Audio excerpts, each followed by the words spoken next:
Today is my 35th birthday, and I am actually happy about my birthday. For 2 years straight, I celebrated my birthday in my room with a locked door, just crying pretty much the whole day. I didn't feel like I had anything to celebrate because my circumstances were not what I wanted. So I'm really glad that this year I am happy to celebrate it, and I want to share some reflections that I know many of us can relate to. We thought that we would have had certain things figured out by now or accomplished by now, and it's not actualized in our life in the way that we thought it would have been. The world definitely tells us that by a certain age, a certain stage, you should have certain things, whether it's the house, the car, the job, the spouse, the kids, certain amounts of investments, money in the bank, all of these things tucked under your belt, a side hustle. But God does not say that. So what I want to do with my 35th birthday, I'm going to break it down to 3 and 5. I want us to look at 3 areas that we should evaluate ourselves by, according to God Himself. You know, God tells us 3 clear areas that we should evaluate ourselves by and see if we are measuring up.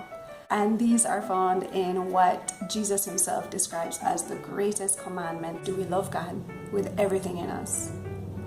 2, do you love yourself with everything in you? And 3, do you love your neighbor as yourself? Those are the areas that we should evaluate ourselves in, not if we have the house and the car and whatever else. So I want us to look at 5 accomplishments. These I really believe are timeless, that we can all achieve. You don't need money, you don't need status, you don't need links. These are all things that we can do by ourselves, for ourselves. Look at things in light of eternity. In light of eternity, I'm 35 years old, that's really young. But at the age of 35, am I putting things in place so that the rest of my eternity is going to be the best eternity that I can invest in? And these are the 5 accomplishments that I think we really should build up toward to ensure that our eternity is the best one. And of course, eternity has already started now, in a sense, in this life. So it's not just about, okay, pie in the sky, too heavenly minded, so you're no earthly good. These are things that we're building on now, and we will be able to enjoy the fruits right now as well as in the life to come. All right, accomplishment number 1, obedience to God. Of course, everything is done by the grace of God, but our obedience, I think, is the one thing that we can truly give to God, because we have free will, and obedience is God's love language.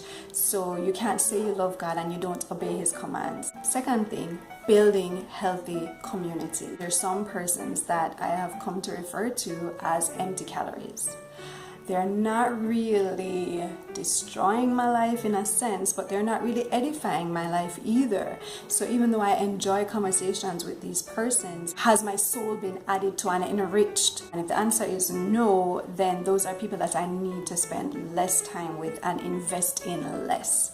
And we have to be very critical and intentional with the persons that we choose to invest in, have conversations with, and to open ourselves up to. The 3rd accomplishment, are we continually walking in a process of healing? Have we established good mental health, physical health, spiritual health, emotional health? Have we put habits and things in place so that we're continually becoming healthier people? Is the mindset that I have at 35, is it healthier than it was at 34? And that is a true accomplishment. They all tie into each other. Obedience to God will really strengthen our community, and a strong community is really going to affect our health, because if you have toxic persons around you, people that are cynical and critical and demean you and pull you down, and they make all kinds of jokes that really aren't funny, then you will continually be pushing against the grain in terms of accomplishing good health. And there are persons that will pour into you to give you healing. I have so many persons in my life that have really healed me and brought me to where I am now, especially my cell group. I will always say thank you guys so much. Family members and friends, my church family that have really embraced me and affirmed me. And that is why I have done these videos and continue to do these videos. It's because I have people in my life that have brought me to a place of healing and confidence to just put myself out there, and I have people that continually encourage me, and so that's why I continue to put myself out there, because of the people in my life and the healing that they have brought me. All right, the fourth accomplishment: are we leaning into our passions, our gifts, our talents? Yes, a lot of us have demanding schedules, but when you do have a little free time, are we just staring at a screen and zombieing out, or are we engaging in things, whatever it may be, writing, music, relationships, cooking, gardening, painting, things that God has placed within us in a unique mix that no one else on earth has, that is as unique as our fingerprint. Life does not have to be counting down the days until we retire or until we die. There are little things that we can do every day to enjoy Christ in an abundant life, and He wants to give us these things. The fifth accomplishment that all of us can attain is, are we walking in freedom? And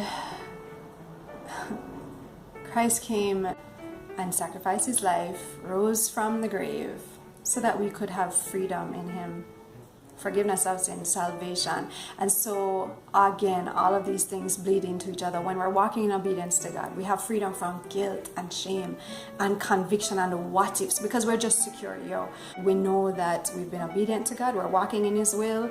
We don't quite get what's happening now, we don't know how everything is going to fit together, but we trust that we're doing our part, we're walking in obedience, God will take care of the rest. And then when we have a healthy community around us, we have the freedom from toxicity that people bring, from discouragement and accusation and drama and backbiting. We have freedom from that. We don't have to stress about that. When we are building healthy habits that will sustain good health, we have freedom in every sphere of life, spiritually, mentally, emotionally. When we are leaning into our gifts and our passions, we have freedom from just existing, we're actually living. Freedom really is the culmination of a life well lived. We are going through a difficult time, but there is still God. And God is the God of the impossible, of the hard places. God is the master of inspiring hope in lions' dens and tombs. Be encouraged. Don't give up.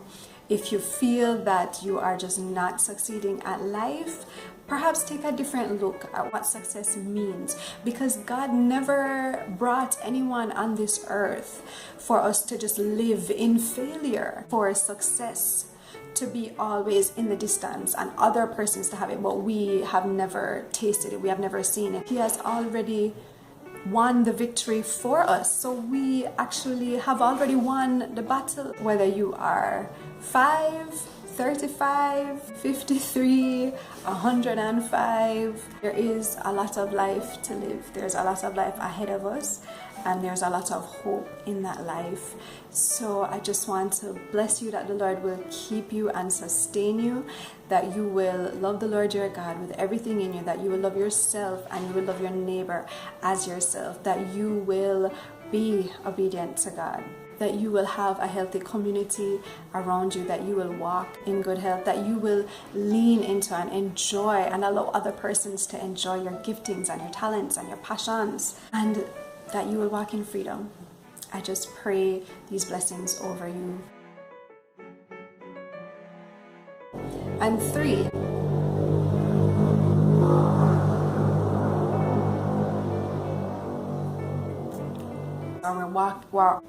otherwise, right? And there are persons that will completely